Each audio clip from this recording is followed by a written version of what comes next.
જય જિનેન્દ્ર, સાદર વંદન. જૈન સાહિત્ય એકેડેમી ટ્રસ્ટના એક વિશેષ સર્ટિફિકેટ કોર્સના આરંભના 12 વ્યાખ્યાનો પૂરા કર્યા બાદ આપણે આજે 13મા વ્યાખ્યાન ભણી આગળ વધી રહ્યા છીએ. આજે આપણે વાત કરવાના છે ઉત્તરાધ્યાન સૂત્રની. એક પછી એક આ માળાના મણકાઓ રોપાઈ રહ્યા છે. શરૂઆત કરી હતી ત્યારે મનમાં અનેક કુતૂહલતા હતી, વિસ્મય હતો, અને હવે થોડા થોડા પગલા માંડવાનો આરંભ કર્યો છે. અને એ આરંભ એટલા માટે કરી શકીએ છીએ કારણ કે આપણી પાસે એકથી એક ઉત્તમ એવા વિદ્વાન વક્તાઓ, માર્ગદર્શકો, ચિંતકો છે. અને ગઈકાલે જેમની સાથે આપણે આચરાંગ સૂત્રને સમજવાનો પ્રયત્ન કર્યો એવા ડોક્ટર ધરમચંદજી જૈન આજે ફરી પાછા આપણી સાથે જોડાયા છે ઉત્તરાધ્યાન સૂત્ર વિશે વાત કરવા માટે. હું જૈન સાહિત્ય એકેડેમી ટ્રસ્ટના પ્રેરક સી.કે. મહેતા સાહેબ અને અમારા 8 ટ્રસ્ટીઓ વતી ડોક્ટર ધરમચંદજી જૈન આપનું સ્વાગત કરું છું. ઉત્તરાધ્યાન સૂત્ર એ 36 અધ્યાયોમાં લખાયેલું એવું એક વિશિષ્ટ સૂત્ર છે. આમ તો પ્રભુની અંતિમ દેશના ગણાય છે, પણ આનંદની અનુપમ અનુભૂતિ આપતું આ શાસ્ત્ર છે. આ શાસ્ત્રના સ્વાધ્યાયથી એક પદ્યાત્મક ભોજન જાણે કે આપણને પ્રાપ્ત થાય છે. આગમ સાહિત્યના બગીચાઓમાંથી ઉત્તમ વીણાયેલા પુષ્પો જાણે કે અહીં મળે છે, અને ઉત્તમ ઉપદેશનો આ એક સાર સંગ્રહ છે, વિશિષ્ટ ગ્રંથ છે. ગોંડલ સંપ્રદાયના જયંત મુનિએ બહુ સરસ વાત કરી હતી કે આ શાસ્ત્ર એટલું અદ્ભુત અને દિવ્ય ભાવોથી ભરેલું છે, પણ 2000 પદોનું છે. તો બીજી તરફ એ તરત કહે છે કે ગીતામાં 700 અધ્યાય છે. જો કોઈક વિદ્વાન આ 500 અધ્યાયોનું આ શાસ્ત્ર કરે તો પછી આપણે 500 ગાથાનો નિયમિત વાંચન કરી શકીએ, જે રીતે આપણે ગીતાનું વાંચન કરીએ છીએ. તો એવી એક સરસ વાત જૈન મુનિની યાદ કરીને આપણે કહીએ, વિચારીએ કે શા માટે આવો ઉત્તમ એક શાસ્ત્ર છે એને આપણે ઉત્તરાધ્યાયન સૂત્ર કહીએ છીએ અને ઉત્તમાધ્યાયન સૂત્ર નથી કહેતા. તો ઉત્તર એટલે શું અને શા માટે આપણે ઉત્તમ શબ્દનો ત્યાં પ્રયોગ નહીં કર્યો? તો એની વાત પણ બહુ સરસ રીતે ખુલાસા રૂપે કહી છે કે જીવાત્મા અજ્ઞાન અવસ્થામાંથી ઉત્તમ અવસ્થા મેળવે તો જ ઉત્તમ અવસ્થા સુધી પહોંચી શકે. જીવના ઉત્થાન માટે પ્રથમ મધ્યમ ભાવવાળી શ્રેષ્ઠ અવસ્થા પ્રાપ્ત થાય તે જરૂરી છે, અને જો ઉત્તર અવસ્થા ખીલે તો જીવ ઉત્તમ અવસ્થા તરફ જવાનો. તો ઉત્તમ ઉત્તર અવસ્થા એટલે શું? તો કે છે ઉત્તર અવસ્થા એ પાયાની અવસ્થા છે, અને ઉત્તમ અવસ્થા એ ફળ રૂપે અવસ્થા છે. ખેડૂત ખેતી કરી ખેતરને સાફ કર્યા પછી બીજ વાવીને વચગાળાના બધા ક્રિયાકલાપ પૂરા કરે તો ઉત્તમ ફળ આવવાનું છે અને ધાન્ય પ્રગટ થવાનું છે. તો આ આપણી ઉત્તર અવસ્થાને, આપણા ક્રિયાકલાપને, આપણી અવસ્થાને શુદ્ધ કરવા માટે આપણે ઉત્તરાધ્યાયન સૂત્રને વાંચવું જોઈએ, સમજવું જોઈએ. અને આજે આપણને समझावाना છે डॉक्टर धर्मचंद जी जैन. कल हमने डॉक्टर धर्मचंद जी का छोटा सा परिचय पाया, और सबसे ज्यादा परिचय तो उनके व्याख्यान आचरांग सूत्र के दौरान हमने अनुभूत किया.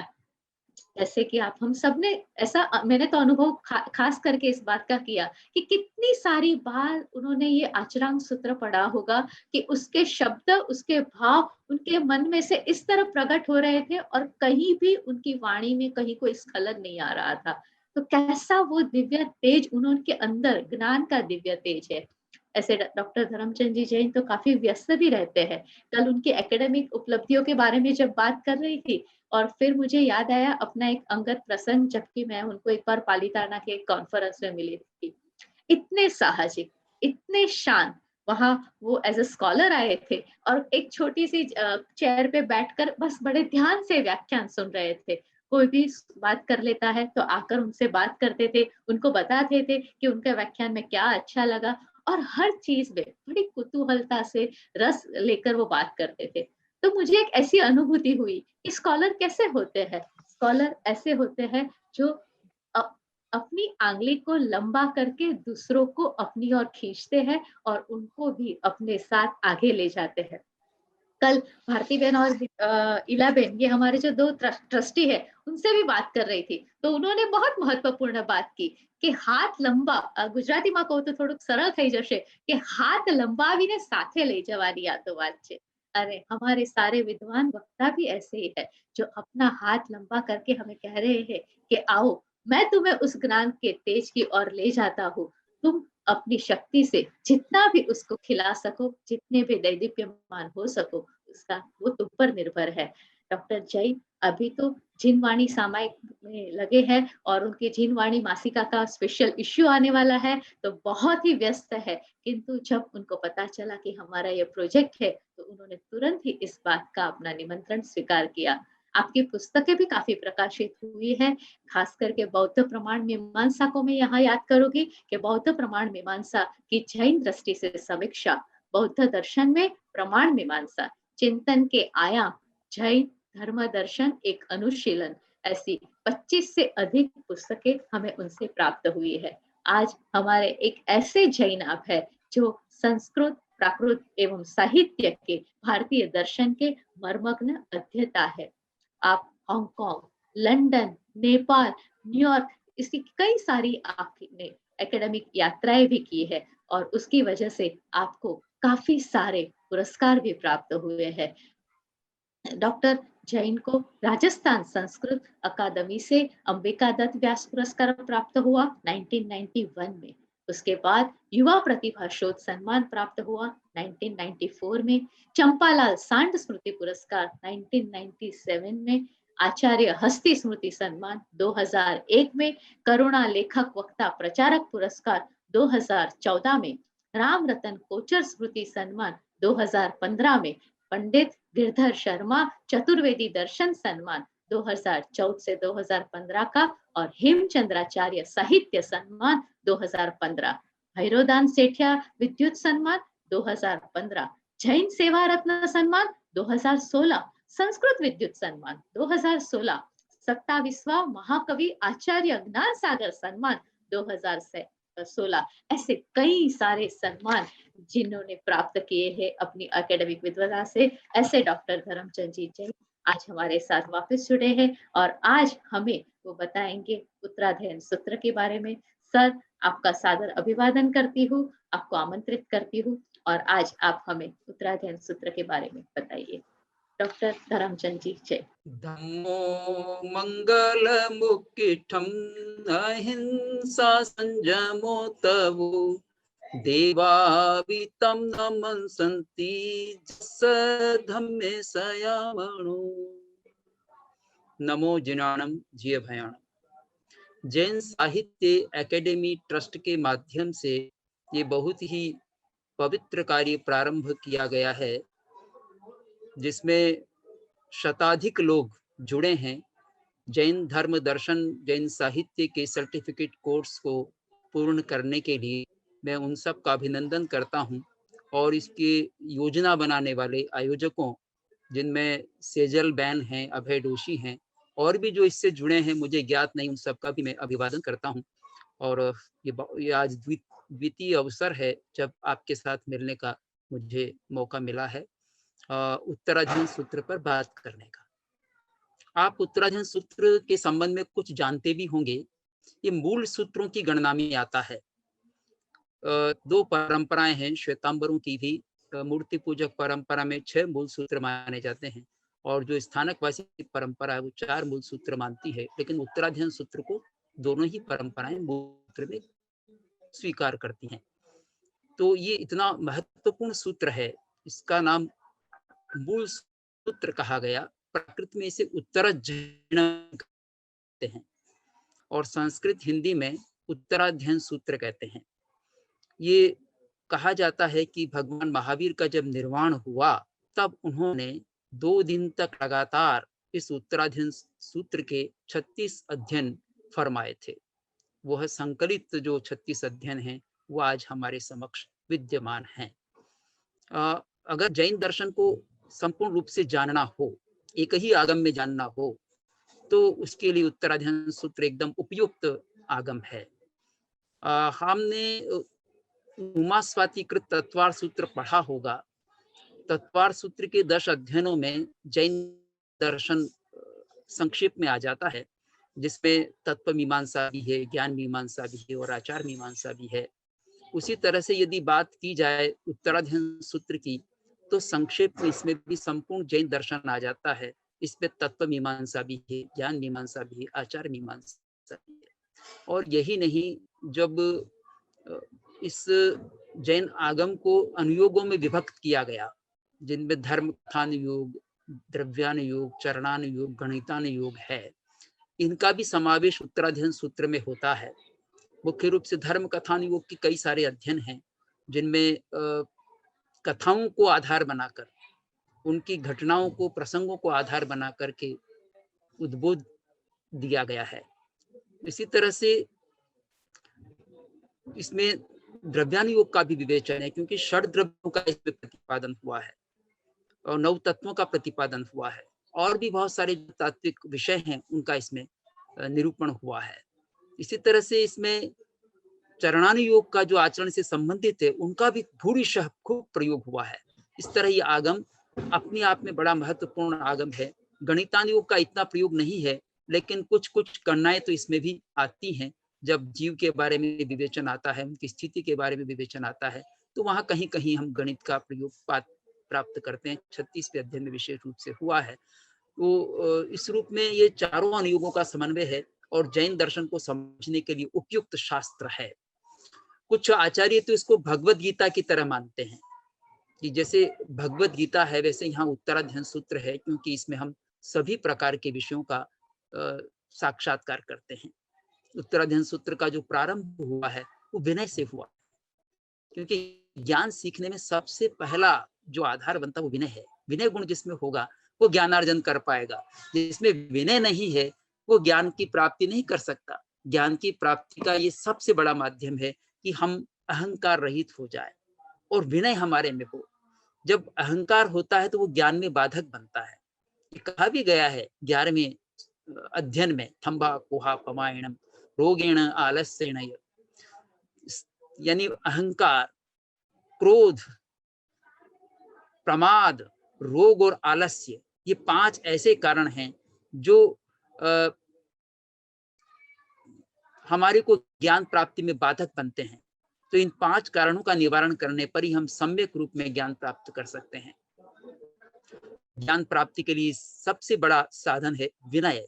विनय जब तक नहीं होगा तब तक हम ज्ञान प्राप्त नहीं कर सकते। इसलिए प्रथम अध्ययन विनय पर केंद्रित है। और विनय भी जो गुरु शिष्य के बीच में किस प्रकार का विनय होना चाहिए, एक शिष्य किस प्रकार का विनय रखे गुरु के प्रति। आज हम शिक्षा प्रणाली में देखते हैं तो गुरु के प्रति उतना आदर नहीं रहा, आदर में कुछ कमी आई है और केवल एक व्यवसाय का रूप ले लिया है। गुरु भी व्यावसायिक दृष्टि से पढ़ाता है और शिष्य भी व्यावसायिक दृष्टि से पढ़ता है। उसके प्रति उतनी सम्मान की भावना उसके मन में नहीं होती। पर वास्तव में ज्ञान की प्राप्ति विनय से होती है। जिसमें अहंकार होता है, कितना भी वो कोशिश करे, उसमें ज्ञान उतरता नहीं है, ज्ञान आता नहीं है। तो इसमें जो विनय का स्वरूप है वो इस तरह से कहा गया है, आना निर्देश करे। जो आज्ञा निर्देश किया जाता है, आज्ञा दी जाती है गुरु के द्वारा, उसको वो स्वीकार करता है, समझता है। इंगियाकार संपन्न, इंगित आकार को समझता है। अगर आचार्य ने, गुरु ने कोई इशारा भी किया है तो इशारे का भाव समझ लेता है। ऐसा शिष्य वास्तव में विनीत शिष्य होता है।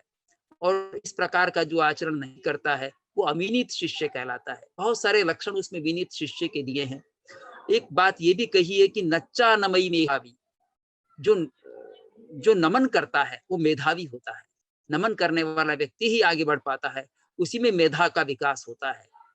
और कित्ती लोए कित्ती से जाए, उसकी कीर्ति होती है लोक में, प्रशंसा होती है लोक में। जो विनयशील है, ज्ञानवान है, वह कीर्ति को प्राप्त करता है। वो कीर्ति तभी होगी जब विनय उसमें रहेगा।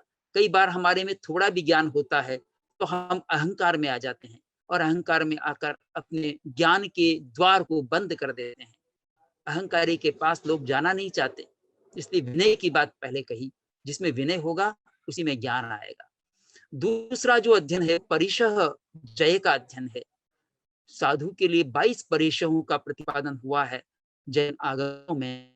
तो इन 22 परिसरों की चर्चा इसमें भी की गई है, उत्तराध्ययन सूत्र के द्वितीय अध्ययन में, क्षुधा, पिपासा आदि। इन 22 परिसरों को एक एक का वर्णन करके उसमें प्रतिपादन किया गया है कि वही साधु वास्तव में आगे बढ़ पाता है जो इन परिसरों में समभाव रखता है, समभाव की साधना करता है। कितना भी कष्ट आ जाए पर अपना विचलन न हो, दुखी न हो। हम थोड़ा सा प्रतिकूलता होती है तो हम अपनी समता को खो देते हैं, शांति को खो देते हैं और दुखी होने लगते हैं, तनावग्रस्त हो जाते हैं। तो तनाव में हम ना आए, बल्कि शांति के साथ, समता के साथ उस परिसर को, उस उपसर्ग को सहन करें। ये दूसरे अध्ययन में बात कही गई है। तीसरा अध्ययन बड़ा महत्वपूर्ण है, जिसमें 4 अंगों की बात कही गई। चतुरंगी अध्ययन है, जिसमें 4 अंग कौन से हैं जो दुर्लभ हैं। चत्तारी परमंगाणी दुर्लहाणी जंतुणो मानो सत्तम सुई श्रद्धा संयमम ये वीरी।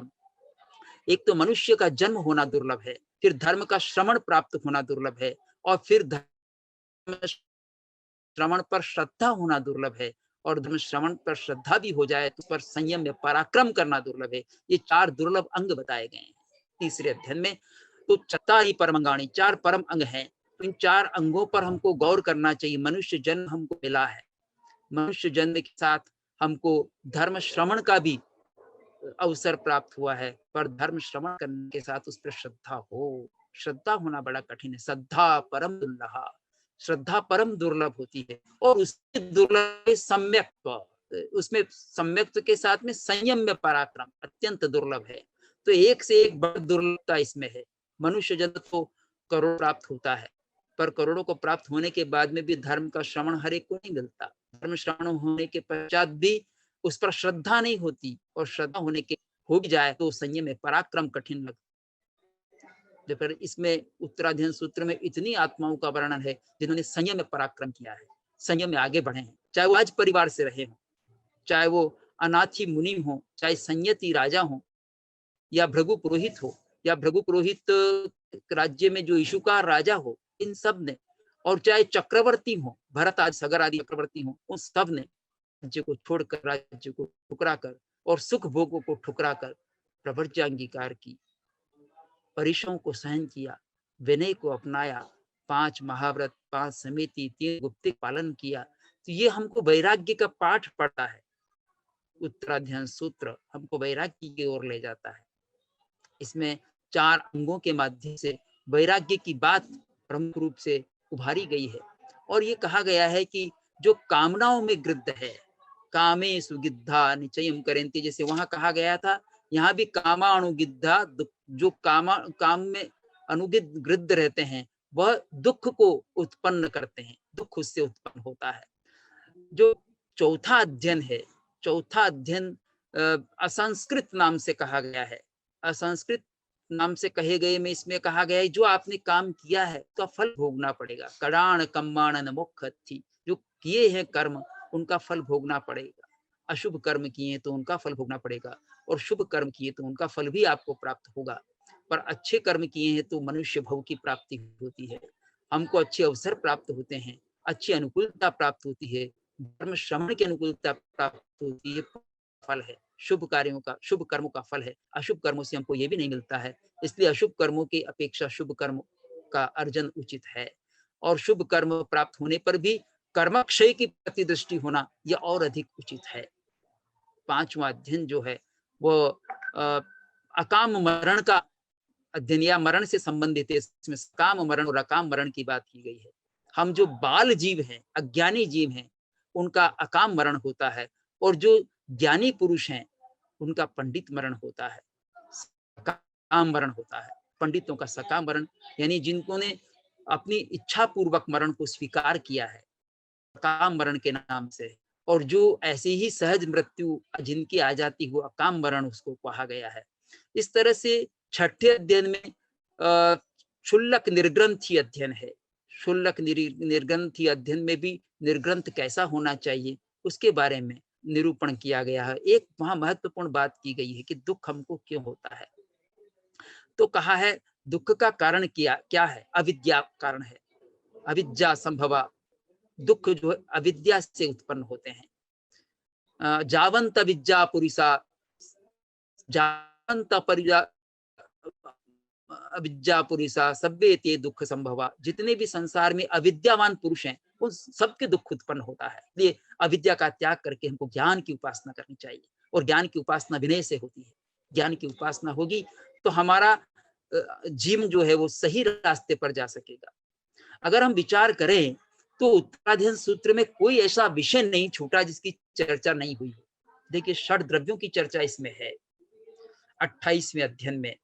कर्म सिद्धांत की चर्चा विभिन्न अध्ययनों में प्राप्त होती है, किंतु पृथक रूप से एक अध्ययन 33वां अध्ययन कर्म प्रकृति पर ही आश्रित है, जिसमें 8 कर्मों का विवेचन हुआ है। ज्ञानावरण, दर्शनावरण, वेदनीय, मोहनीय, आयुष्य, नाम, गोत्र और अंतराय, इन कर्मों का स्वरूप भी उसमें प्रदर्शित है, और उन कर्मों के बारे में कुछ वर्णन वहां हमको प्राप्त होता है। कि कर्म सिद्धांत अच्छी तरह से हमको इसमें संप्राप्त है उत्तराध्ययन सूत्र में।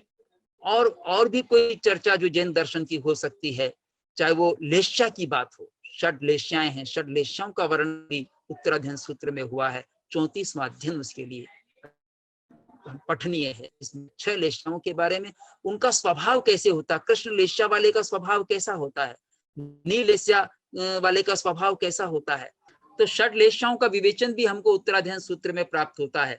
इसी तरह से 5 समिति और 3 गुप्ती जो एक साधु के लिए आचरणीय हैं, जिनसे साधु की पहचान होती है कि वो कितना संयमी साधु है। 5 समितियां कौन सी हैं आपको मालूम होगा। ईरिया समिति, भाषा समिति, ऐषणा समिति, आदान निक्षेपणा समिति और परिष्ठापनिका समिति, 5 समितियां हैं। इनका वर्णन भी उत्तराध्ययन सूत्र में हुआ है 24वें अध्ययन में। उत्तराध्ययन सूत्र का 24वां अध्ययन इनका वर्णन करता है। ईरिया समिति गमनागमन में साधु को जो दोष लगता है, तो उस दोष का निवारण करते हुए वो बड़ी सावधानी के साथ, सजगता के साथ चले, स्मृति के साथ चले, बहुत सजगता, 4 हाथ की भूमि आगे देखता हुआ चले। भाषा समिति बोलते समय कर्कश वचन नहीं बोले, असत्य वचन नहीं बोले, दूसरों को दिल दुखाने वाला वचन नहीं बोले, निर्वध्य वचन बोले, सत्य वचन बोले, प्रिय वचन बोले। इस प्रकार से भाषा समिति का निरूपण वहां पर हुआ है। इसी तरह से ऐषणा समिति में आहार आदि के लिए किस प्रकार निर्दोष आहार ग्रहण करे घरों से, और सेवन करते समय भी किन सावधानियों का वो ध्यान रखे कि किसी की प्रशंसा भोजन की नहीं करनी है। जैसा भोजन मिला है उसी को अच्छा समझ करके, उसी को बहुत मधुर भोजन समझ करके भोजन ग्रहण करना है। कोई चीज रखनी है, उठानी है, इसमें भी विवेक रखना है, कोई जीव की हिंसा न हो। या हमारा कोई उच्चार प्रश्रवण है, यानी कोई भी मल मूत्र का त्याग करना है, तो मल मूत्र का त्याग करते समय भी सावधानी के साथ करें, जिसमें जीव हिंसा नहीं हो। इस प्रकार एक साधु का जीवन 5 समितियों के साथ रक्षित होता है। 3 गुप्तियों का विवेचन भी वहां पर हुआ है, मनोगुप्ती, वचन गुप्ती और काय गुप्ती का। मनोगुप्ती में हमारे मन को हम कैसे नियंत्रित करें, अशुभ विचार मन में न आए, दुष्चिंतन मन में न आए, किसी का हम बुरा न सोचें कभी भी, जो सोचें सबका भला सोचें, सबके प्रति मैत्री की बात सोचें, ये मनोगुप्ती की बात है। इसी प्रकार वचन गुप्ती, बोलते समय हम किस प्रकार से अशुभ वचनों को रोक सकते हैं, गोपन कर सकते हैं। भाषा समिति में तो प्रवृत्ति है और गुप्ती में निवृत्ति है, तो अशुभ वचनों की निवृत्ति करना है, उसको रोकना है, और भाषा समिति में प्रवृत्ति करना है। इसी तरह से काय गुप्ती होती है, शरीर से हम किस प्रकार से जो भी प्रवृत्ति करें, हितकारी प्रवृत्ति करें, शरीर से आलस्य रहित होकर के प्रवृत्ति करें, निर्दोष प्रवृत्ति करें। शरीर के द्वारा हम जो जो भी कार्य कर रहे हैं, आलस्य उसमें नहीं आना चाहिए, सक्रिय रहना चाहिए शरीर, इस प्रकार से।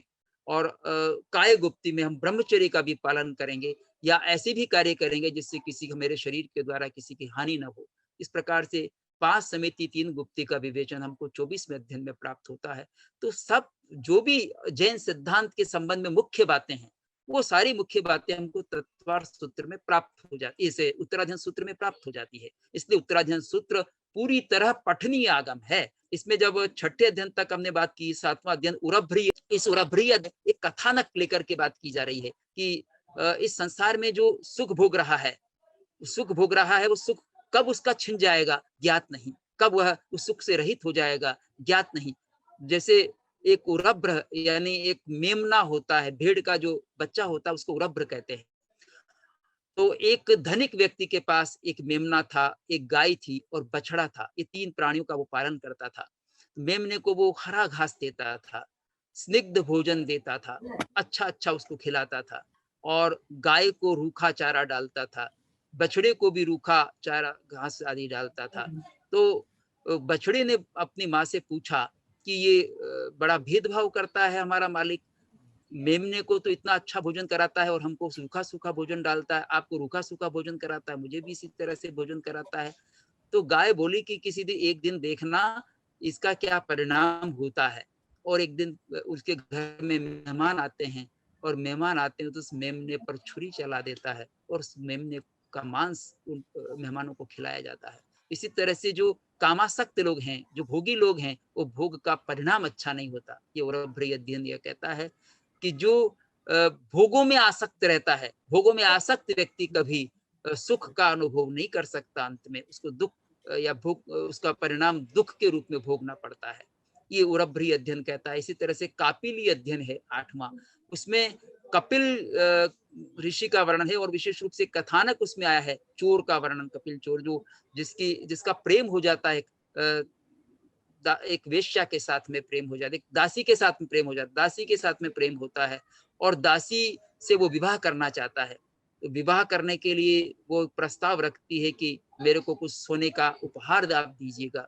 उसके पास कुछ होता नहीं है, तो वह राज दरबार राजा के यहाँ चोरी करने चला जाता है। बहुत बहुत रात्र में ही चला जाता है। उससे पूछा जाता है कि तुम इतनी रात्रि में क्यों आ गए, सवेरा भी नहीं हुआ है।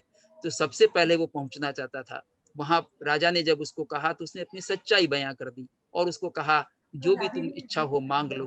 तो 2 मासा उसको तोला सोना लेना था, पर उसने जब इच्छा का अपना सोचा कि कितना भी मैं मांग सकता हूँ, तो उसकी इच्छा बढ़ती गई, लोभ बढ़ता गया। तो लाहा लोहो पवड्ढई, ये उसमें सूक्ति दी गई है कि लाभ से लोभ बढ़ता है। तो उसके मन में इच्छा बढ़ती रही, निरंतर इच्छा बढ़ती रही और वो आगे से आगे कुछ मांगने की बात सोचता रहा।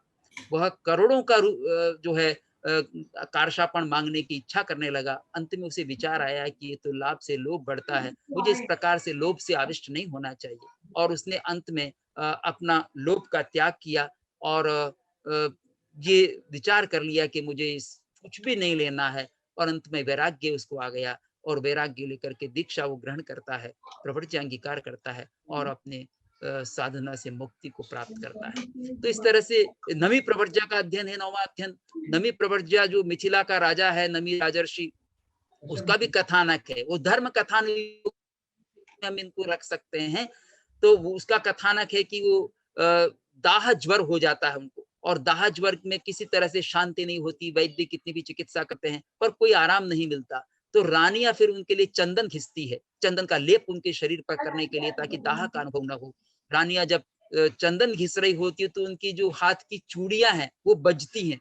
वो हाथ की चूड़ियों का बजना भी उनको अच्छा नहीं सुहाता और उनको उसमें भी पीड़ा का अनुभव होता है और तनाव का अनुभव होता है। तो वो कहते हैं कि ये चूड़ियां तो निकाल दी जाएं, पर अपने भारतीय परंपरा में को निकालना वो सौभाग्य का सूचक नहीं माना जाता। तो एक एक चूड़ी रखते हैं रानियां, एक एक चूड़ी रख करके वो बाकी चूड़ियां निकाल दी जाती हैं। तो एकत्व में फिर शोर नहीं होता, एक चूड़ी से आवाज नहीं आती, जब ज्यादा चूड़ी होती है तो आवाज आती है।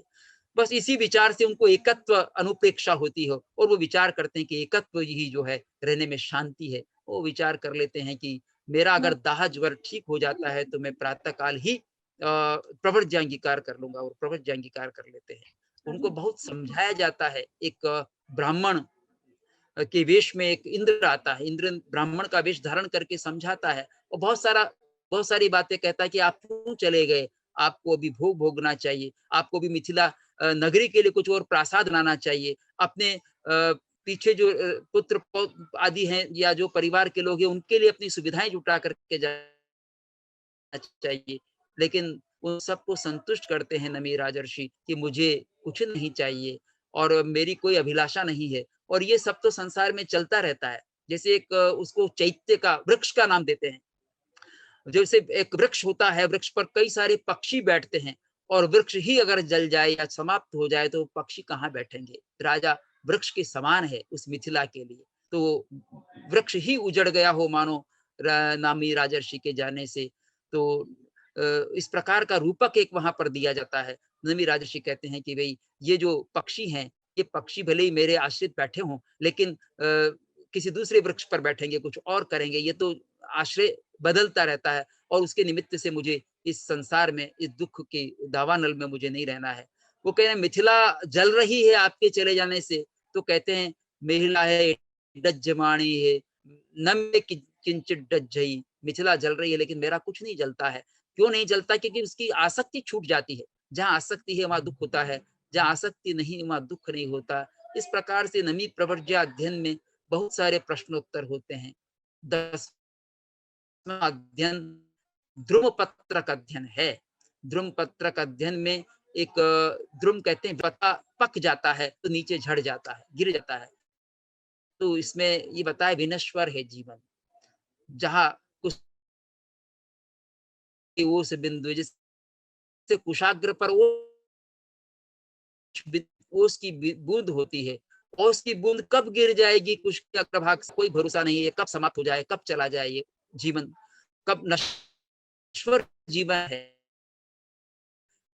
इस तरह की बहुत सारी बातें कह करके कहते हैं समय प्रमाद मत करो, ये जीवन की नश्वरता है, जीवन कब समाप्त हो जाएगा। बहुत सारे उदाहरण 36 बार उसमें प्रयोग किया जाता है। समयम गोयम मा पमाए, गौतम समय मात्र का प्रमाद मत करो। ये प्रमाद हमारे को डुबोता है संसार में, संसार में उलझा देता है। इसलिए संसार से पार पाना है तो प्रमाद का त्याग करना होगा। और प्रमाद की बात कल हमने कही थी चारांक के माध्यम से कि जो इस संसार के भोगों में गृद्ध होता है वो प्रमत्त होता है, वो प्रमादी होता है। तो इस प्रमाद का त्याग करना है। समय मात्र का भी उसमें विलंब मत करो। यहाँ प्रमाद विलंब भी कह सकते हैं। समय मात्र का भी उन भोगासक्ति में मत रहो, उसका त्याग करो, विलंब मत करो। यहाँ प्रमाद जो है, देखिए अज्ञान के कारण भी प्रमाद होता है। आत्मा का जो स्वरूप है उसका विस्मरण प्रमाद है, तो वो अज्ञान के कारण भी होता है। वह भोगों में आसक्ति के कारण भी होता है प्रमाद। प्रमाद के कई कारण हो सकते हैं। तो यहाँ जो विलंब कर रहे हैं तो हमारे एक प्रकार से उसमें वीर्य की कमी है। 12वां अध्ययन जो है वो बड़ा ही महत्वपूर्ण अध्ययन है। हम जो ज्ञान प्राप्ति उसमें 8 साधन हो सकते हैं। अहसिरे सयादंते, जो दांत रहता है, जो क्रोध रहित होता है, आलस्य रहित होता है और सदा अप्रमत्त रहता है, वह व्यक्ति ज्ञान प्राप्त कर सकता है। सत्य के प्रति जिसकी जिज्ञासा होती है वह ज्ञान प्राप्त करने में समर्थ होता है। और ज्ञान प्राप्त करता है वो बहुश्रुत भी बन सकता है। बहुश्रुत सारे आगमों का ज्ञान कर सकता है, समस्त शास्त्रों का ज्ञान कर सकता है और 14 पूर्व तक का ज्ञान कर सकता है। पर उसमें जो बाधक तत्व है उसका निराकरण करना होगा, जिनकी चर्चा हमने प्रथम अध्ययन के समय ही की थी। 12वां अध्ययन भी बड़ा महत्वपूर्ण अध्ययन है, हरिकेशी अध्ययन। ये हमको बताता है कि जैन धर्म किसी एक जाति से बंधा हुआ धर्म नहीं है।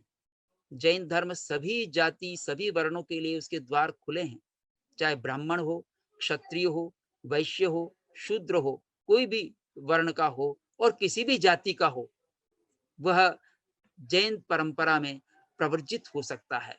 तो हरिकेशी एक चांडाल कुल के व्यक्ति होते हैं और वो भी जो है जैन परंपरा में प्रवर्ज्य अंगीकार करते हैं। उसके बारे में इसमें वर्णन हुआ है। हरिकेशी बल मुनि एक बार जब उनके भिक्षा के लिए निकले तपस्या के पश्चात, तो वो एक यज्ञ मंडप में चले जाते हैं।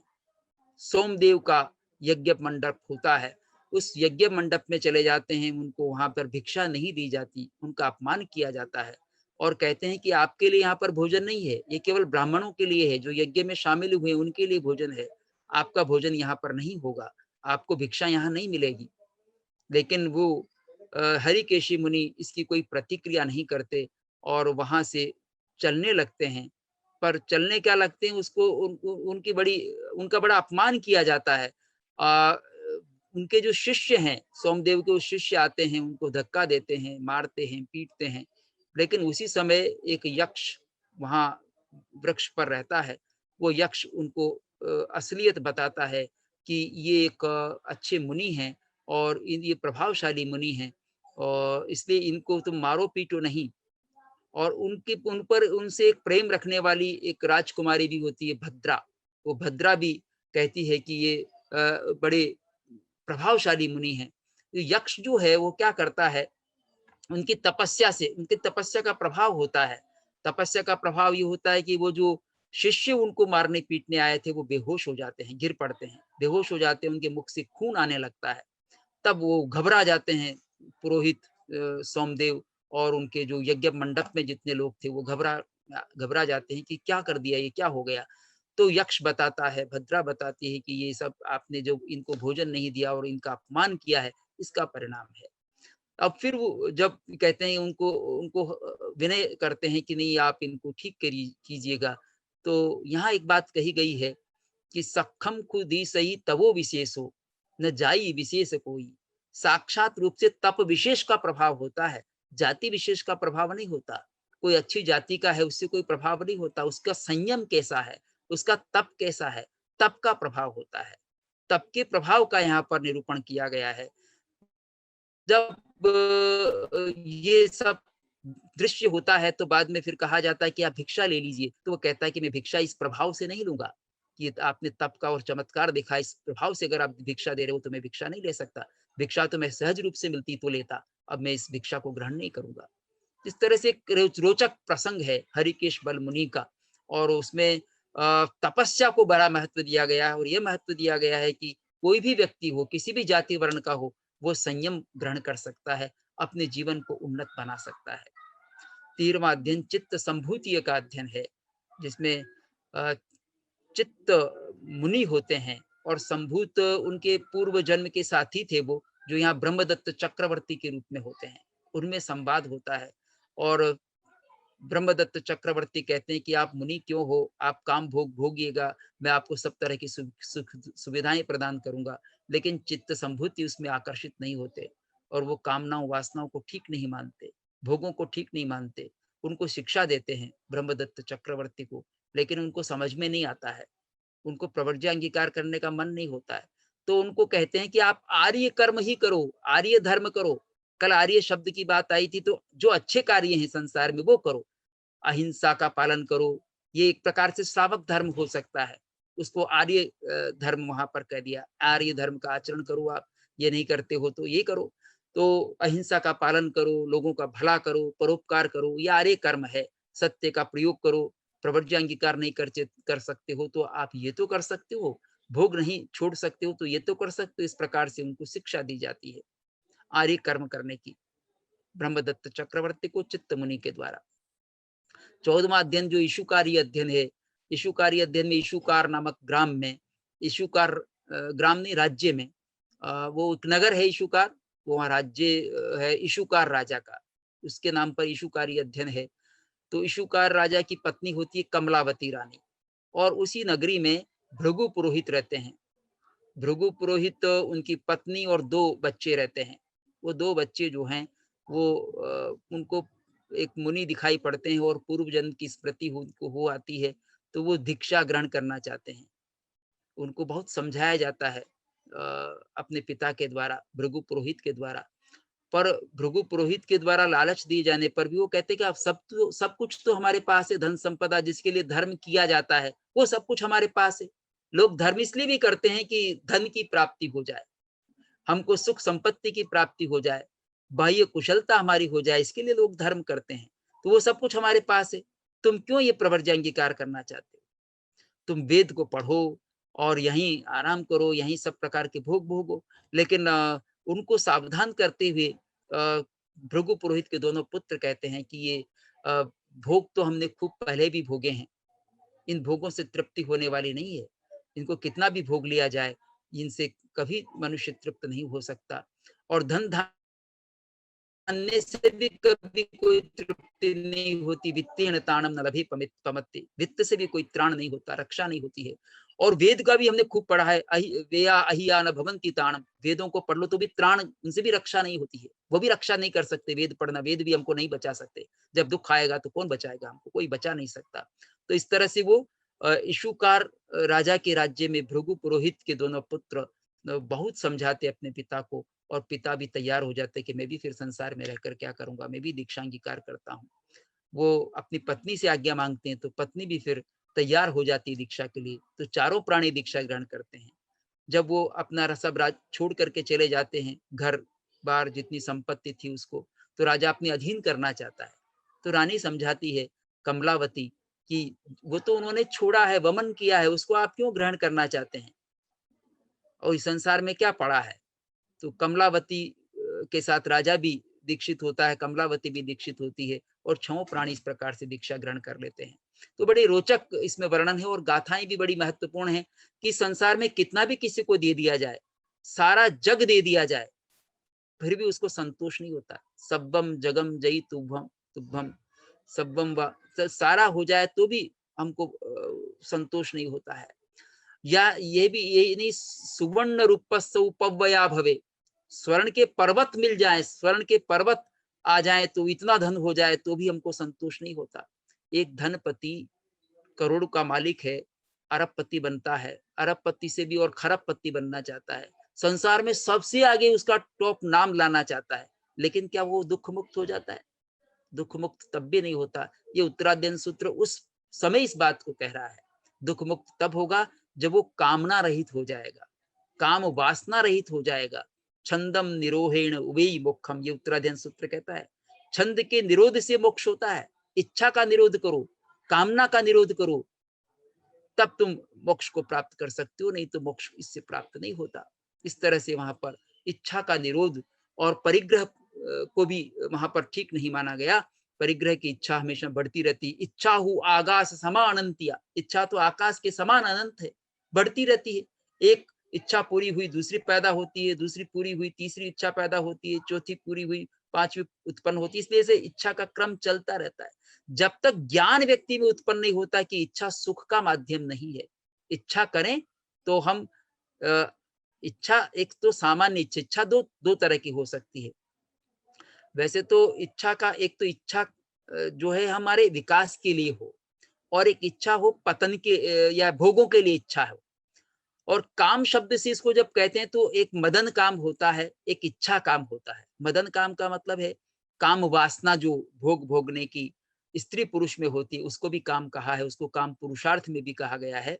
और एक काम सामान्य इच्छा भी हो सकती भोग भोगने की, उसको भी काम कहते हैं।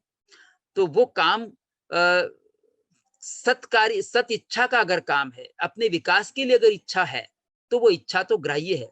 जैसे मेरे को अध्ययन करने की इच्छा है तो वो ग्राह्य हो सकती है। मेरी इच्छा है प्रवर्ज्य अंगीकार करने की इच्छा है तो वो ग्राह्य हो सकती है। पर मेरी भोग भोगने की इच्छा है तो वो ग्राह्य नहीं है, वो उपादेय नहीं है, वो तो मुझे संसार में भटकाने वाली है। तो वैसी इच्छा का निरोध करने की बात आचारांक सूत्र कहता है, ये उत्तराध्ययन सूत्र कहता है। उत्तराध्ययन सूत्र हमको सही मार्गदर्शन करने की कोशिश करता है और ये भी कहता है अपना सत्य में से जा, अपना स्वयं अपना सत्य स्वयं ऐषणा करो, अपना सत्य में से जा। कितनी सुंदर बात कही है। भगवान ये नहीं कह रहे कि मैंने जो कह दिया उसी को मान लो। ये भी कहा जाता है जिसको समझ में नहीं आता, लेकिन प्राथमिकता यह कि अपना से सच्चे में से जा, स्वयं अपने से सत्य का तुम खोज करो। और आत्मा ही चूंकि स्वयं अपना रास्ता बना सकता है।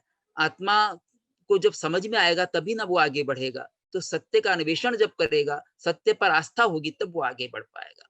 इस तरह से ईशुकारी अध्ययन के आधार पर और दूसरे अध्ययनों के आधार पर हम बात कर सकते हैं। और 15वां अध्ययन जो सदभिक्षु का अध्ययन है, सभिक्षु भी उनको कहा है। कौन भिक्षु होता है? तो भिक्षु का उसमें स्वरूप बताया गया कि भिक्षु कौन सा अच्छा होता है। भिक्षु ऐसा नहीं होता कि जो निद्रा में समय बिता दे या खाने पीने में अपना मौज मस्ती में समय बिता दे। उसको पाप श्रमण कहा गया है। एक अलग अध्ययन है पाप श्रमण। पाप श्रमण नहीं होना चाहिए। मौज मस्ती में भोजन मिल रहा है, खूब खाओ, बादाम पिस्ते खाओ, खूब प्रणीत भोजन करो। अगर इसी में पड़ गया तो पाप श्रमण हो जाएगा। श्रमण का जो धर्म है वो चारित्र का धर्म है, वो साधना का धर्म है, वो तपस्या उसको करनी चाहिए, नीरस भोजन करना चाहिए, प्रणीत भोजन में नहीं उलझना चाहिए। तो वहां तप त्याग के साथ जो आगे बढ़ता वो सदभिक्षु होता है। इस तरह की बातें उसमें कही गई हैं। इसी तरह से जो 16वां अध्ययन है वो ब्रह्मचर्य समाधि अध्ययन है, जिसमें ब्रह्मचर्य का प्रतिपादन हुआ है। 10 समाधि स्थान बताए गए धर्म ब्रह्मचर्य के। क्योंकि ब्रह्मचर्य का पालन करने में बड़ी कठिनाई होती है। बड़े बड़े ऋषि मुनि उससे च्युत हो जाते हैं। दुर्वासा ऋषि या कहें कि जो शकुंतला जिससे पैदा हुई थी, कण्व ऋषि जिन्होंने पालन किया ना, कण्व ऋषि की तो शकुंतला जिससे उत्पन्न हुई कण्व ऋषि के यहाँ रही थी, तो वो ऋषि भी जो है वो मुझे नाम याद नहीं आ रहा है, वो ऋषि भी जो है अप्सरा को उर्वशी को देगा या अप्सरा को देख करके और अपना काम वासना में आ जाते हैं। तो बड़ी सजगता के साथ ब्रह्मचर्य के पालन करने के बाद 10 उसमें समाधि स्थान दिए गए हैं, जिससे ब्रह्मचर्य आराम से पालन हो सकता है। इसमें विविक्त शय्यासन, अपना शय्यासन अलग होना चाहिए, किसी पशु के साथ में भी नहीं, किसी स्त्री के साथ पुरुष को नहीं रहना चाहिए, पुरुष को स्त्री के साथ, स्त्री को पुरुष के साथ नहीं रहना चाहिए। इसलिए साधुओं के ठहरने का स्थान अलग होता है, साध्वी के ठहरने का स्थान अलग होता है, विविक्त शय्यासन होता है, दूर दूर वो सोते हैं। साधु भी परस्पर सटकर नहीं सोते, अलग अलग स्थान उनका सोने का थोड़ा दूरी पर होता है, साध्वियों का भी थोड़ी दूरी पर होता है। इस तरह से विविक्त शय्यासन होता है। खान पान में भी संयम होता है, प्रणीत भोजन नहीं होता। इस तरह से 10 प्रकार की बातें वहां पर बताई गई है। ऐसे एक एक अध्ययन अपने आप में महत्वपूर्ण है। संयति अध्ययन है, पाप श्रवण तो 17वां अध्ययन है, जिसकी चर्चा मैंने थोड़ी संकेत रूप में की है। संयति अध्ययन, इसमें संयति एक राजा होता है जो शिकार करता है, हिंसा करता है, उसको गर्दभाली मुनि जो है शिक्षा देते हैं, समझाते हैं कि ये तो पाप जो है तुमको नरक में ले जाएगा, पंचेंद्रिय जीवों की तुम हत्या करते हो, इस तरह से हत्या करने योग्य नहीं है। सभी जीव जीना चाहते हैं, मरना कोई नहीं चाहता, तुमको इस तरह से ये शिकार करना उचित नहीं है। और उसको मार्गदर्शन करते हैं गर्द वाले मुनि, और संयति राजा दीक्षा ग्रहण कर लेता है। इस तरह से कैसे परिवर्तन होता है, अपने जीवन को कैसे बदल लेते हैं, ये विशेष बातें हमको इसमें सीखने की हैं। 19वां अध्ययन जो है वो मृगापुत्री अध्ययन है, जिसमें मृगापुत्र जो है वो किस तरह से दीक्षा ग्रहण करता है, उसको भी पूर्व जन्म की स्मृति हुआती है। पूर्व जन्म की स्मृति कब होती है? जब मोह कर्म का उपशम होता है, मोह कर्म शांत होता है, तब किसी को पूर्व जन्म की स्मृति हुआती है। तो मृगापुत्र भी वहां पर दीक्षा ग्रहण करता है। मृगापुत्र को कहा जाता है तुम कैसे संयम को अंगीकार करोगे, संयम अंगीकार करना तो इतना कठिन है, बहुत कठिन है, तुम कैसे पालन कर सकोगे, वहां कैसे तुम रहोगे। तो वो उदाहरण देते हैं कि मैं जैसे जंगल में पशु पक्षी रहते हैं और उनका भी जीवन चलता है, उनको कोई इलाज कराने के लिए बाहर जाना नहीं पड़ता है, तो ऐसे मैं भी रहूंगा, बीमार हो जाऊंगा तो स्वयं स्वस्थ हो जाऊंगा। तो इस तरह से मृगचर्या के अनुसार रहूंगा, मृग की जैसी चर्या होती है उस प्रकार की चर्या से रहूंगा। ये सब वहां पर वो समझाते हैं मृगापुत्र, और संयम में दृढ़ रहते हैं और अपने जीवन का कल्याण करते हैं। 20वां अध्ययन महानिर्ग्रंथि अध्ययन के नाम से जाना जाता है, जिसमें अनाथी मुनि जो पहले एक बड़े धनिक होते हैं, राजा होते हैं, सुख संपन्न होते हैं, उनको अक्षी वेदना होती है, नेत्र पीड़ा होती है, आंखों में इतना दर्द होता है कि उनसे सहन नहीं होता। चिकित्सकों से, वैद्यों से इलाज करवाया लेकिन कोई लाभ नहीं हुआ। सब घर वाले उनकी सेवा में लगे लेकिन कोई लाभ नहीं हुआ। एक दिन उनके मन में आया कि भाई मेरी अक्षी वेदना शांत हो जाए तो मैं प्रवर्ज्य अंगीकार कर लूंगा। उनकी अक्षी वेदना शांत हो गई, नेत्र की पीड़ा शांत हो गई। ये वो चमत्कार होता है, जब हम उसके साथ आसक्ति छोड़ते हैं तो चमत्कार हो जाता है।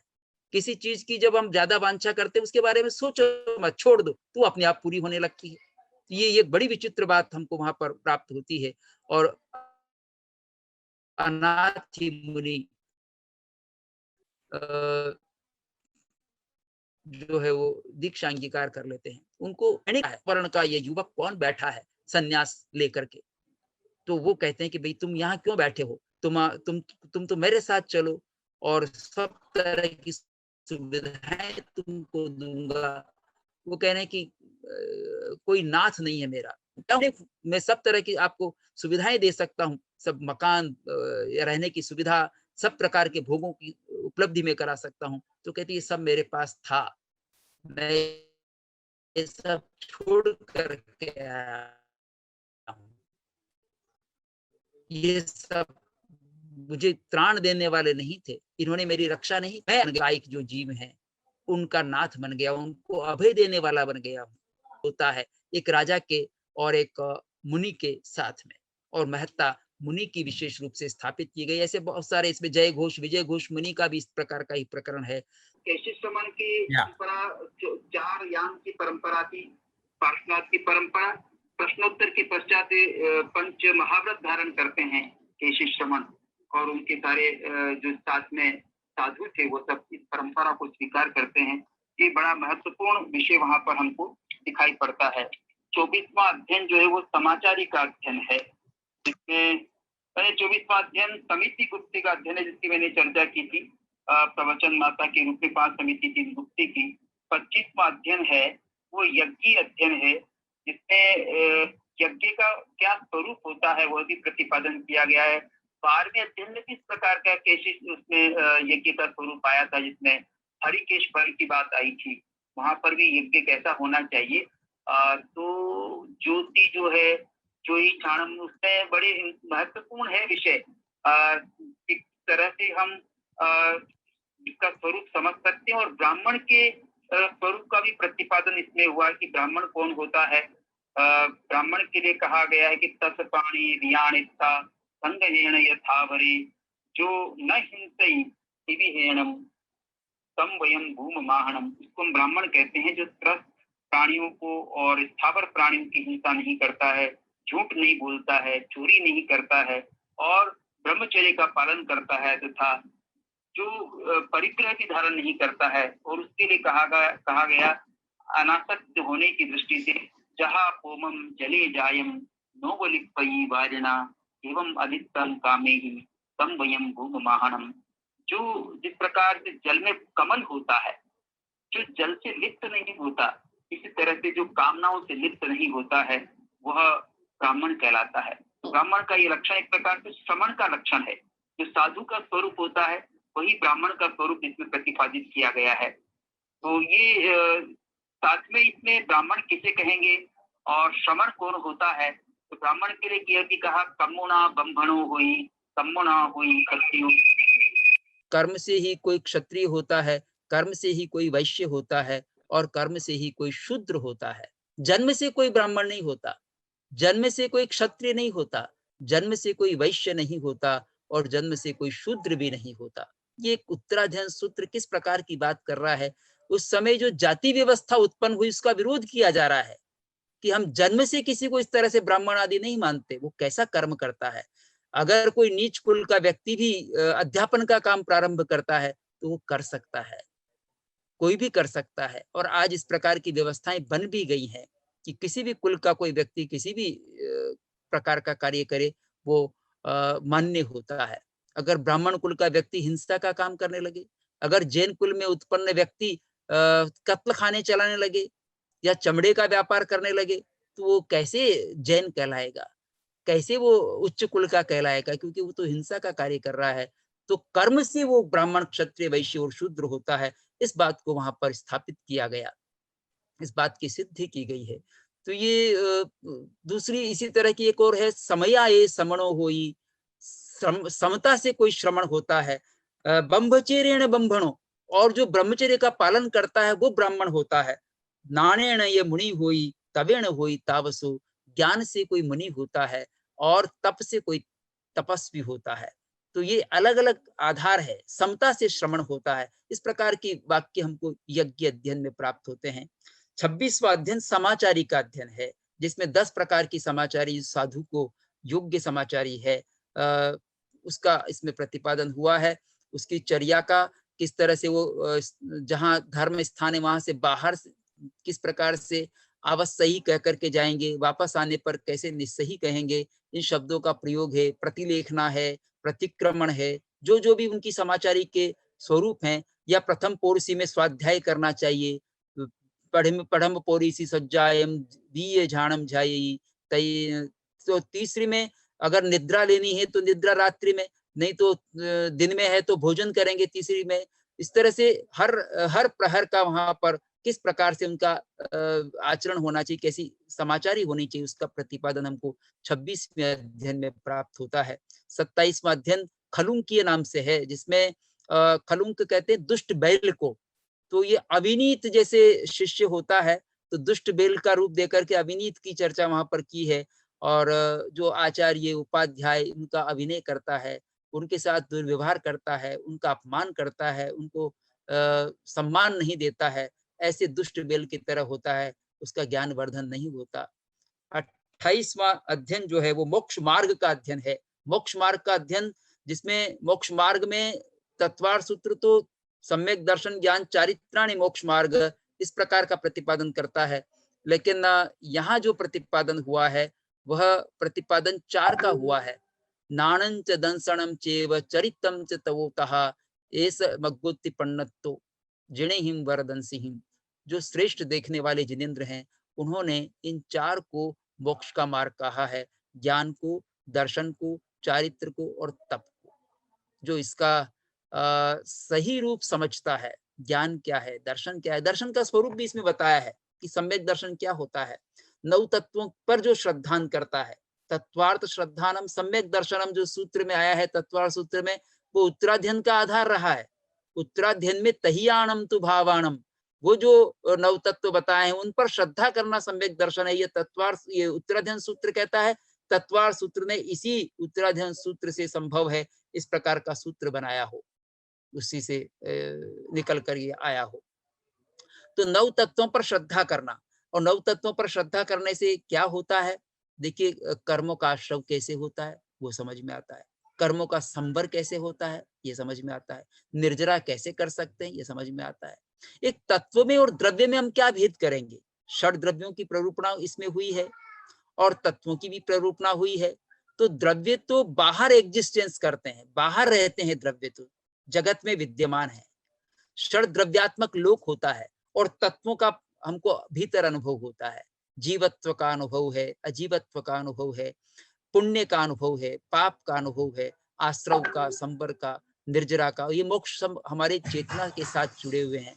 और इसमें एक बात और, जब बंध मोक्ष की प्रक्रिया को समझना हो तो तत्व को समझते हैं, और जब जगत को समझना हो तो हम द्रव्यों को समझते हैं। षड द्रव्यों को जगत की रचना को समझने में उनका उपयोग होता है, और भीतर में जब बंध मोक्ष की प्रक्रिया को समझना हो तो हम तत्वों को समझते हैं।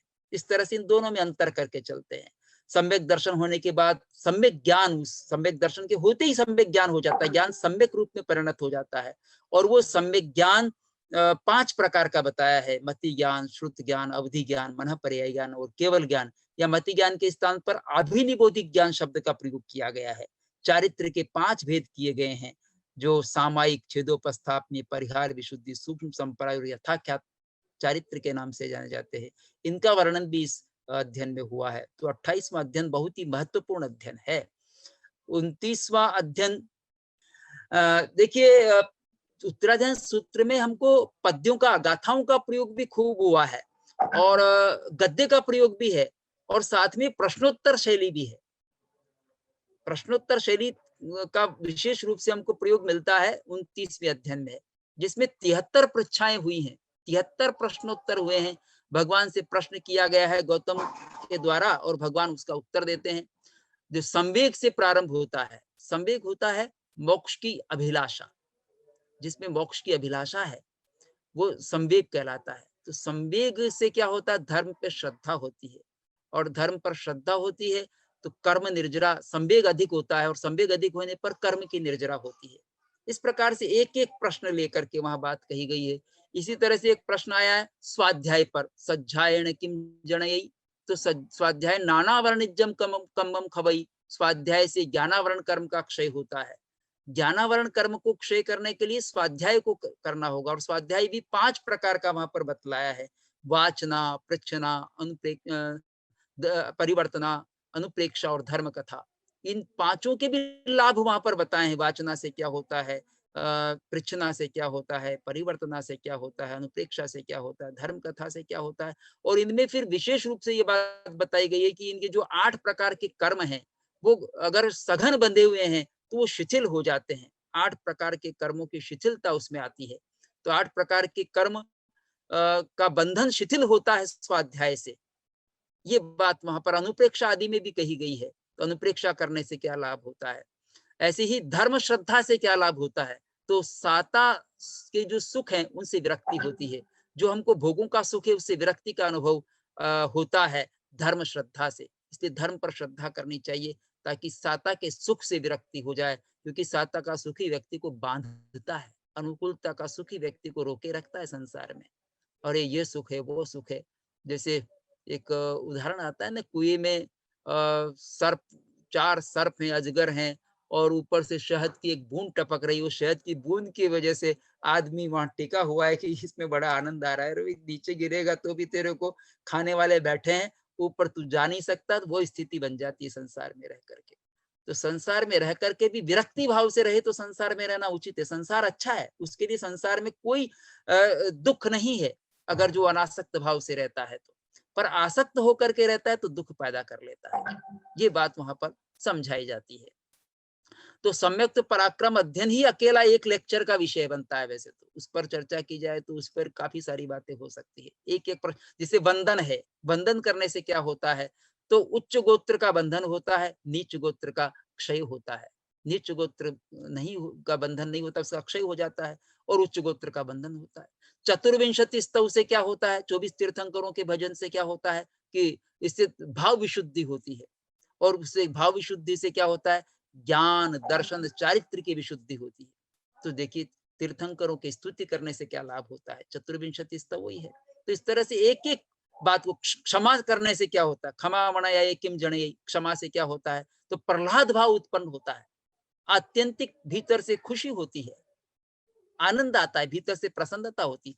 जब हम गांठ बांधते हैं तो तनाव में आ जाते हैं, उसी पर विचार चलता रहता है, और वो हमारे लिए वही कर्म बंधन है। संस्कार आ गया ना, कर्म संस्कार, उसने ऐसा कह दिया, बुरा मान लिया, तो हमारे मस्तिष्क में या कहें कि चेतना में वो कर्म संस्कार अंकित हो गया। यही कर्म बंधना होता होता और कर्म बंधना क्या होता है, जब क्षमा कर दिया तो वो कर्म खत्म हो गया, वो संस्कार खत्म हो गया। उस संस्कार का समाप्त होना ही कर्म का समाप्त होना है, संस्कार का बन जाना ही कर्म का बंधना है। तो यही कर्म बंधना और कर्म का क्षय करना हम देख सकते हैं अपने जीवन में। गांठ बांध ली, वही कर्म का बंधना है, और उसको हमने खोल दिया है, क्षमा करके खोल दिया है, तो वो मुक्ति हो गई, उससे हम रहित हो गए। ये अगर हम प्रैक्टिकली समझ लें तो हमारे जीवन में कितना परिवर्तन का और चित्त शोधन का अनुभव हमको होगा, कितनी चित्त शुद्धि हमारी हो जाएगी कि हम किसी प्रकार के बंधन में नहीं बंध रहे हैं, और जो भी हो रहा है बड़ा सहज हो रहा है, आनंद से हो रहा है। तो ये अनुभव उनको, प्रहलाद भाव का अनुभव होता है तो मैत्री भाव होता है सबके प्रति, और शत्रुता समाप्त हो जाती है, वैर समाप्त हो जाता है, तो मित्रता हो जाती है। ये एक अनुभव क्षमा भाव का होता है। तो क्षमा भाव ही, यूं मैं तो इतना समझता हूं कि क्षमा भाव क्रोध मान माया लोभ सबको जीतने में सहायक बनता है, क्योंकि क्षमा का उल्टा क्रोध है। क्षमा नहीं करते तब क्रोध आता है, और अहंकारी व्यक्ति क्षमा नहीं कर पाता तो अहंकार भी ढीला करना पड़ेगा क्षमा करने के लिए। और मायावी व्यक्ति अगर माया करता तो वो भी क्षमा नहीं करता, ऊपर नाटकी करके रह जाता क्षमा मांगने का, पर क्षमा करता नहीं, तो मायाचार है, तो माया भी दूर नहीं होती। सच्चे मन से अगर कोई क्षमा याचना करता है वो माया पर भी विजय प्राप्त करता है। और लोभी व्यक्ति भी अपने भाई को भी क्षमा नहीं कर पाता है, तो लोभ पर भी विजय प्राप्त करेगा, तब वो क्षमा कर पाएगा। तो क्षमा तो हमारे कषाय विजय का भी साधन बनता है। इस तरह से प्रश्नोत्तरों की वहां पर चर्चा है। 30वां अध्ययन जो वो तप का विधान करता है, 12 प्रकार के, मुख्य रूप से 2 प्रकार के तप हैं, आभ्यंतर और बाह्य। 6 प्रकार के बाह्य तप हैं, 6 प्रकार के आभ्यंतर तप हैं। बाह्य तप तो हम जानते हैं, अनशन, उणोदरी, भिक्षाचरी, रस परित्याग, काय क्लेश, प्रतिसंलीनता, और इसी तरह से 6 आभ्यंतर तप हैं। पर आभ्यंतर तप लोग कम आचरण करते हैं, बाह्य तप में उलझे रह जाते हैं, जबकि निर्जरा आभ्यंतर तप से ज्यादा होती है। तो बाह्य तप के साथ साथ आभ्यंतर तप को अपनाना चाहिए। केवल उपवास कर लेने से महिमा तो हो सकती है, उपवास लोग जानते हो, 25 का उपवास हो गया है, मांस खमन कर लिया, 2 मांस खमन कर लिया, या इसके कितने दिन के उपवास हो गए, अरे वो शरीर तो सूख रहा है, लेकिन उसका कषाय सूख रहा है कि नहीं, कषाय पतला हो रहा है कि नहीं, ये बात देखने की। कषाय अगर समाप्त नहीं हो रहा है तो वो अनशन काम का नहीं है। इसलिए आभ्यंतर तप भी आवश्यक है, प्रायश्चित, विनय, व्ययावृत्ति, स्वाध्याय, ध्यान और व्युत्सर्ग, ये जो 6 वेद हैं आभ्यंतर तप के, उनको अपनाने की आवश्यकता है। 31वां अध्ययन जो है वो चरण विधि के नाम से है, आचरण विधि को बतलाता है। इसमें एक बड़ी महत्वपूर्ण गाथा आती है। ये कहा जाता है कि जैन दर्शन तो निवृत्ति मार्गी है, लेकिन ये 31वां अध्ययन बताता है कि वह प्रवृत्ति भी कराता है और निवृत्ति भी कराता है। कहता है एगो विरयम कुज्जा एगो ये पवत्तनम असंजय नियट्यम च संजमे ये पवत्तनम। ये गाथा हमको स्पष्ट कर देती है कि हमको असंयम से निवृत्ति करनी है और संयम में प्रवृत्ति करनी है। असंयम से निवृत्ति और संयम में प्रवृत्ति, तो निवृत्ति प्रवृत्ति दोनों की बात करता है जैन धर्म, केवल निवृत्ति की बात नहीं करता। प्रवृत्ति किसमें करनी? संयम में करो। और निवृत्ति किसमें करी? असंयम से करो। तो असंयम से निवृत्ति करनी है, जो हमको आश्रव की ओर ले जाता है, जो हमको बंध की ओर ले जाता है, ऐसे कार्यों से निवृत्ति करनी है। जो हमको संवर की ओर ले जाता है, जो निर्जरा की ओर ले जाता है, उन कार्यों को हमको करना है। वैसी प्रवृत्ति करनी जिससे संवर और निर्जरा हो, वैसी प्रवृत्ति छोड़नी जिससे आश्रव हो और संवर, आश्रव हो और बंध हो। ये एक विज्ञान समझने की आवश्यकता है। तो ये चरण विधि, उसमें आचरण की विधि दी है। 32वां अध्ययन प्रमाद स्थान के नाम से कहलाता है। प्रमाद स्थान, जो वो भी प्रमाद हमको कैसे होता है कि हमारे जो इंद्रियों के विषय हैं, शब्द है श्रोत्रेंद्रिय का विषय, रूप है चक्षु इंद्रिय का विषय, घ्राण है, घ्राण जो है, घ्राण का विषय है गंध, रसना का विषय है रस, और स्पर्शन का विषय स्पर्श। ये जो 5 इंद्रियों के विषय हैं, इन 5 इंद्रियों के विषय में जब आसक्ति कोई करता है, राग करता है, तो राग उसको वो भी दुख का हेतु बनता है। द्वेष करता है, वो भी दुख का हेतु बनता है। इसलिए राग और द्वेष दोनों त्याज्य हैं। दोनों की त्याज्यता वहां पर बताई जाती है कि दोनों ही, राग और द्वेष, ये ही हमारे दुख के अकाल विनाश के कारण बन जाते हैं। यूं कहते हैं अकाल विनाश के कारण बन जाते हैं। अकाल में ही हमारी मृत्यु हो सकती है राग और द्वेष के कारण से। तो इंद्रियों के माध्यम से हम राग द्वेष में प्रवृत्त होते हैं, इसलिए इंद्रियों पर विजय करने की बात की जाती है। और प्रमाद को छोड़ो और अप्रमत्त बनो, यानी इंद्रिय के विषयों में मत जाओ। 33वां जो अध्ययन है वो कर्म प्रकृति का अध्ययन है, इसकी चर्चा मैंने पहले कर दी। 34वां अध्ययन लेश्या का अध्ययन है, इसके बारे में संक्षेप में कहा गया है। 35वां अध्ययन अनगार का अध्ययन, ये भी अनगार की महत्ता बताता है कि अनगार कैसा होता है। निम्मम मोह निरहंकारो, जो निर्मम है, निरहंकार है, और जिसने अपने गारव का त्याग कर दिया है, चत्त गारवो, इस तरह की जो विशेषताओं वाला है, और उसको कोई हिंसा की बात तो है ही नहीं। मन वचन काया तीनों स्तर पर न तो हिंसा करता है, न कराता है, न करने का अनुमोदन करता है, ऐसा अनगार होता है। 36वां अध्ययन तो जीव और अजीव का बड़ा विस्तृत वर्णन करता है। 36वें अध्ययन में 250 करीब गाथाएं हैं। वो बड़ा अध्ययन है जिसमें एक एक जीव की कितनी तो स्थिति होती है, कितनी क्या क्या उस अवगाहना होती है, और कैसा उसका स्वरूप होता है। एक एक का वर्णन, सूक्ष्म जीवों का, स्थूल जीवों का बड़ा सुंदर वर्णन इसमें हुआ है। हम प्रायः उन स्थूल जीवों को तो जानते हैं जो हमको आंखों से दिखते हैं, पर ऐसे सूक्ष्म जीव अनंत हैं जो हमको आंखों से नहीं दिखते। हमको आंखों से दिखने वाले सूक्ष्म जीव नहीं दिखाई पड़ते हैं। तो वो सूक्ष्म जीव का भी विचार इसमें किया गया है। जो अभी अब वायरस है, ये कोरोना वायरस है, ये भी सूक्ष्म जीव हो सकता है, पता नहीं स्थावर है कि सूक्ष्म है, लेकिन हमको आंखों से तो नहीं दिखता है। अब कितना सूक्ष्म है ये नहीं मालूम है, पर जीव है कि अजीब ये भी पता नहीं है। अलग अलग तरह से बात की जाती है, पर जो भी हो, एक रोग का कारण तो वो बना हुआ है, बाह्य कारण है। वो शरीर में प्रवेश करने पर अपना काम करता है। हम अगर हमारे जीत सकते तो जीत ले, यानी कि हमारी इम्यूनिटी पावर काम कर रहा है तो हमारे प्रभावित नहीं करेगा। यहाँ जो इम्यूनिटी है ना, वैसे ही संसार में है। कोई अगर हमको दुखी करना चाहता है और हमारी इम्यूनिटी ठीक है, यानी हम समता में रहते, हम दुखी नहीं होंगे। पर हमारी समता की इम्यूनिटी नहीं है, तो थोड़ा सा भी कोई कुछ कहता है तो हम दुखी हो जाते हैं, उग्र हो जाते हैं, क्रोध में आ जाते हैं। इसलिए उसकी इम्यूनिटी समता से बढ़ती है, ज्ञान से बढ़ती है।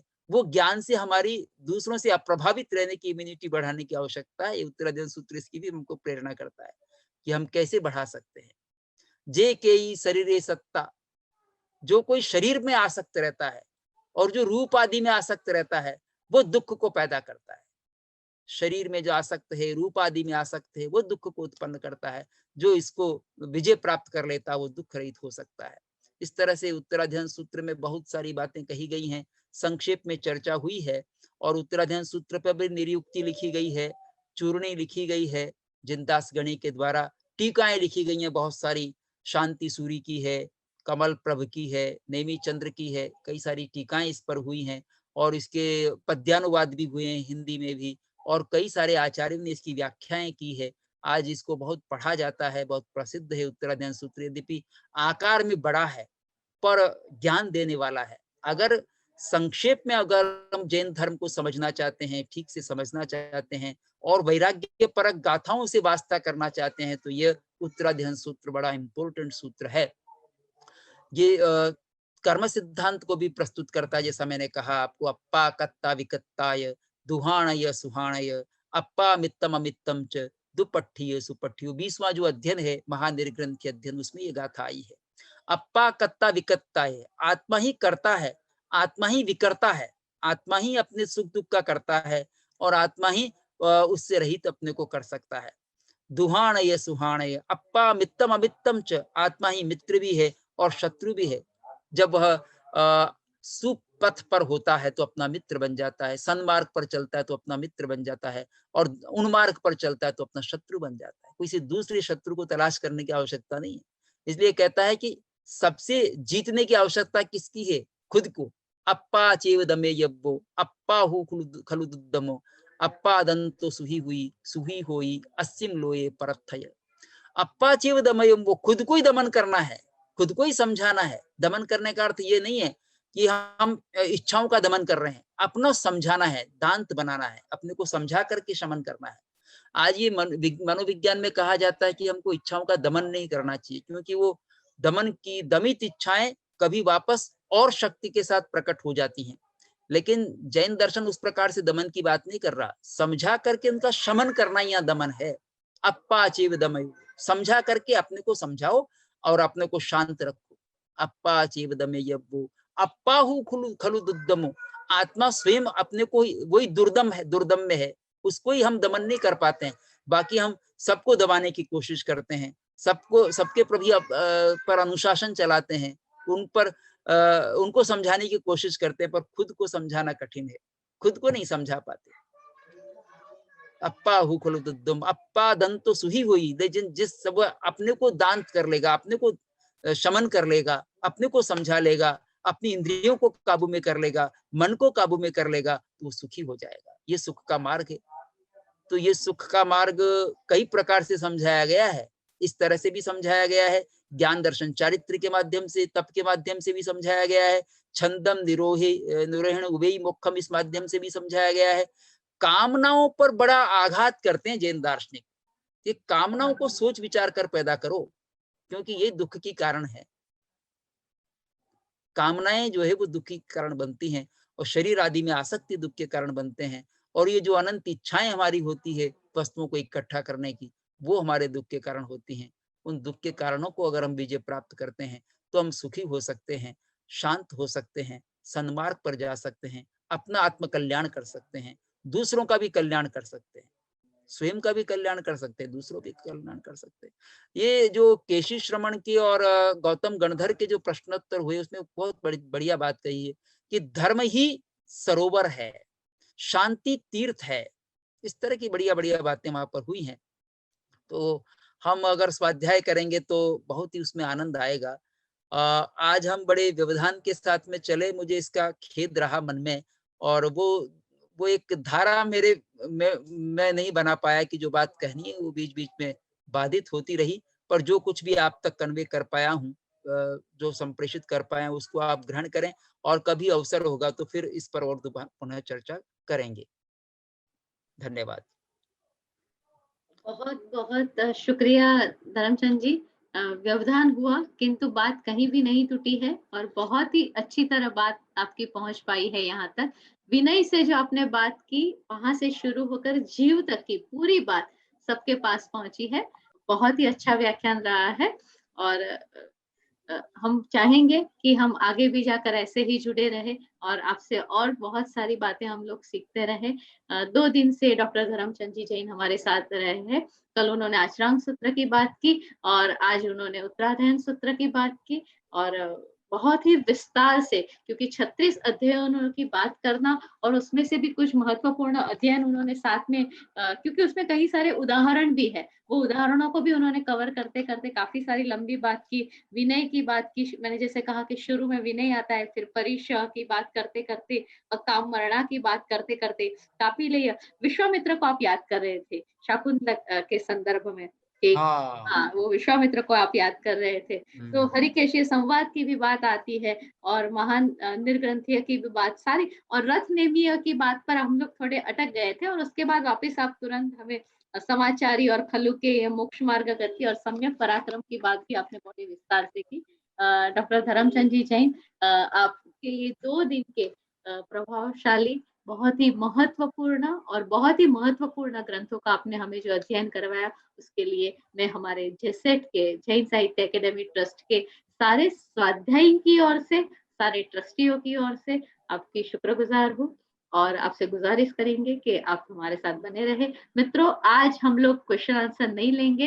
मैं आपको प्रॉमिस करती हूँ कि आपके सारे क्वेश्चन आंसर है वो व्हाट्सएप पे रखिएगा, उनका आंसर हम धर्मचंद जी जैन से जरूर लेंगे और फिर उसका उत्तर आप तक पहुंचाया जाएगा। Thank you very much sir, हम लोग यहाँ इजाजत ले। हाँ हाँ, धन्यवाद। बहुत बहुत धन्यवाद। Thank you.